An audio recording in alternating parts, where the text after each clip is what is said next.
The unexplainable hunger and the impossible solution. Imagine a multitude, thousands of people lost in the desert of life, hunger gnawing at their insides. Days have passed, exhaustion sets in, there is no food, no hope in sight. What would you do if salvation depended on an unlikely miracle? Scarcity is real. Growing urgency grips everyone. Malnutrition is an imminent threat. Despair spreads. Time is running out to find a solution. Jesus sees this affliction. His disciples, desperate, question the logic. Where can we get enough bread here? It is material scarcity knocking at the door, a cruel reality that haunts many. The urgency of hunger does not wait. It cries out for an immediate supernatural answer. The paradox of human limitation versus divine power manifests itself in that moment. It's a crisis that demanded divine intervention, something that defied reason and logic. Tension rises. Jesus, with his surprising calm, asks, "How many loaves do you have?" The answer is an echo of our own limitation. 7 loaves and a few small fish. It seems insignificant given the magnitude of the problem. Disbelief begins to set in. The math didn't add up. Logic failed. The impossible seemed the only way out. Would this be the end for the hungry crowd, or was something extraordinary about to happen? What will he do with so little? Does he have the power to solve the impossible? The multitude watches, curious but perhaps skeptical, awaiting a sign of authority. Jesus' authority is about to be revealed in a way that defies human reason. Curiosity mixes with hope, eyes fixed on the Master's figure, secret about to be unveiled, a mystery that would change many's understanding. He takes the loaves, gives thanks, breaks them, and distributes them. The impossible happens. More and more food appears, plentiful and abundant. Scarcity turns into abundance. The urgency of hunger is satisfied in a glorious instant. Perplexity grips the disciples, who watch the miracle with awe. What was little becomes much. What was impossible becomes tangible reality. A display of power that defies all expectations and the world's logic. Eyes wide, initial disbelief turns into astonishment. Thousands eat until they are full, and there are still baskets full, proving the magnitude of the act. It's an event that defies logic, that cries out for a divine and supernatural explanation. As doubt fades before the evidence, spiritual hunger begins to awaken. The human mind trying to process the unexplainable, the heart opening to the new. But did everyone understand the depth of this miracle? Or was it just an impressive trick? The true lesson often escapes those who only see the surface. The urgency of understanding is crucial, so as not to miss the essence of the message. Superficiality can blind us to deeper truths, to divine revelations. Would the crowd remember the provider, or just the bread that momentarily satisfied them? It wasn't just about bread. It was about a greater spiritual hunger that the world tries to satisfy with emptiness. A premonition of an eternal feast available to those who seek the true source. A meal that nourished the body, but also spoke directly to the soul. The scarcity of the soul can only be filled by what is eternal and truly nourishing. The urgency to seek this source so as not to succumb to spiritual hunger is stark. Have you ever felt this way? Hungry for something the world cannot give? Desperate for a solution that seems unattainable, that escapes your understanding? The answer may be closer than you imagine, in an inexhaustible source of life. Curiosity leads you to seek, urgency compels you to act, truth awaits you. Do not ignore this deep hunger within you. It is a call to something greater. And little did they know that this miracle was just the prelude to even deeper truths, which would challenge their convictions. Truths that would reveal the true cost of salvation, a price few were willing to pay. What would happen next, when superficiality was confronted with profundity? The urgency to know the next step was palpable, curiosity aroused. Prepare yourself, for what is about to be revealed will change your perspective forever. The blind who saw, and those who refused to see after the miracle, a scene of confrontation emerges. Religious leaders, full of pride, demand a spectacular sign from heaven. They ignore the abundant bread, the healed blind, the walking lame. They want something more. A grand spectacle. The urgency of a divine sign to believe reveals a profound spiritual blindness. The fear of losing control and authority prevents them from recognizing the obvious. Distorted curiosity leads them to demand, instead of simply observing. A curiosity. Why ask for a sign when so many have already been given? It is spiritual blindness in its purest form, the inability to see the truth even when it manifests undeniably. The urgency to discern the truth becomes palpable, a call to introspection. The danger lies in rejecting what is clear, in preferring darkness to light. What more would be needed for these hardened hearts to finally see? Jesus sighs deeply, a sadness in his eyes, lamenting their incomprehension. Why does this generation ask for a sign? He asks, his voice laden with disappointment. There is a real danger in closing one's eyes to the light, in rejecting the authority that presents itself. The fear of condemnation hangs over those who persist in their unbelief. The urgency is to hear and see, before the opportunity to see is lost forever. He warns his disciples about the leaven of the Pharisees and Herod. What is this leaven, this influence? It is a toxic mixture of hypocrisy, pride, and the pursuit of power, silently corrupting the soul. Scarcity of true humility and an excess of spiritual vanity. Curiosity about the leaven should lead to reflection on one's own attitudes. The urgency to cleanse oneself of these influences before they become deeply rooted. But the disciples once again do not understand. They think of bread again, of food. Their minds are still trapped in the material, incapable of grasping the deep spiritual message. A subtle, yet dangerous blindness that prevents them from advancing in divine understanding. The scarcity of spiritual discernment is an obstacle to true wisdom. The urgency to break through this mental barrier so that truth can finally penetrate. Jesus questions them. Do you still not understand? A rebuke filled with love and frustration. They witness the multiplication of the loaves, the healing of the sick. How is it possible that blindness still persists? The authority of his words confronts the inability of his closest followers. Curiosity turns inward. What still prevents me from understanding? The urgency to seek clarity so as not to fall into the traps of incomprehension. This is our daily struggle, to see beyond the obvious, not to cling to appearances, not to be seduced by false promises, nor by ideologies that distort the truth. The urgency is to learn to listen and see with the eyes of the soul, with an open heart. The fear of being deceived should drive us to seek truth with greater earnestness. The scarcity of time to discern the essential is a constant warning. How often are we ourselves like these disciples, or even like the Pharisees? We miss life's great lessons because we are caught up in our own trivial concerns. The authority of our prejudices often negates the voice of truth. Genuine curiosity is replaced by apathy, and urgency by procrastination. What have you failed to see because you are focused on what doesn't really matter? The challenge is greater than it seems. It is to deconstruct our own preconceived ideas. To allow truth to reveal its true meaning without filters and without resistance. What have you refused to see in your life? What blindness prevents you from seeing? The fear of change can paralyze us, but the urgency of transformation calls us. The scarcity of self-knowledge keeps us trapped in cycles of incomprehension. But the lesson of blindness would not end there.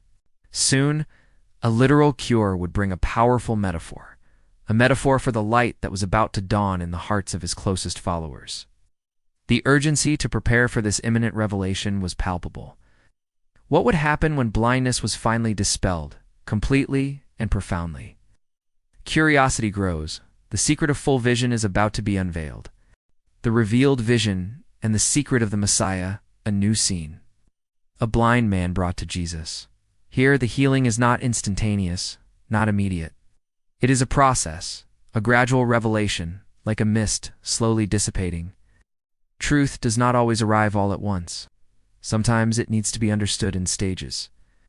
Curiosity about this unusual healing invites us to observe the details. The urgency of the cure is felt by the blind man, but Jesus' patience teaches something deeper. Jesus takes him out of the village, an intimate private act, away from the spotlight. He spits on the man's eyes, lays his hands on him, and asks, "Do you see anything?" The man replies, "I see people. They look like trees walking," a distorted and incomplete vision.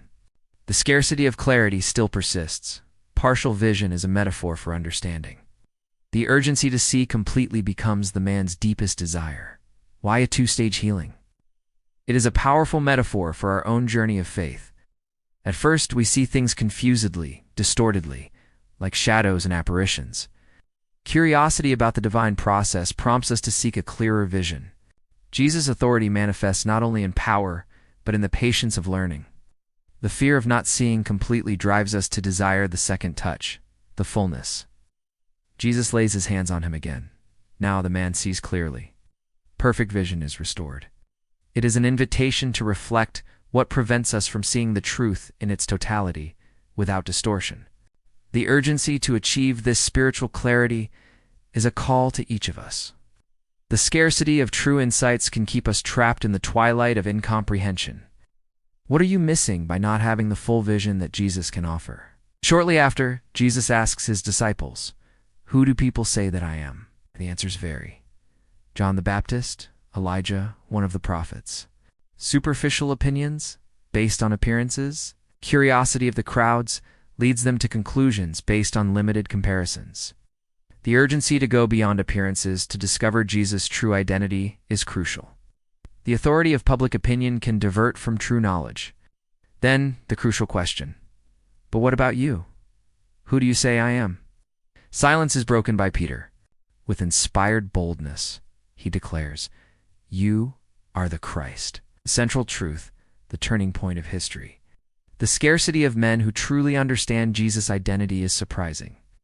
The urgency of a personal and deep confession, one that goes beyond what others say. Peter, the fisherman, reveals a truth that only faith can see, a divine authority. Jesus warns them not to tell anyone. Why? A secret that generated intense curiosity? Jesus' authority was not to be exploited in a sensationalist or political way. The secret was to be revealed at the right time, in the appropriate context of the resurrection. The fear that the news would be misinterpreted, leading to revolts or false hopes. The urgency to understand the divine plan, which would unfold on its own terms. This revelation was profound, but dangerous. Saying that he was the Messiah carried political and military expectations that Jesus did not intend to fulfill, for his kingdom was not of this world. Truth has a price, and the urgency of understanding that price was immense, a vital lesson.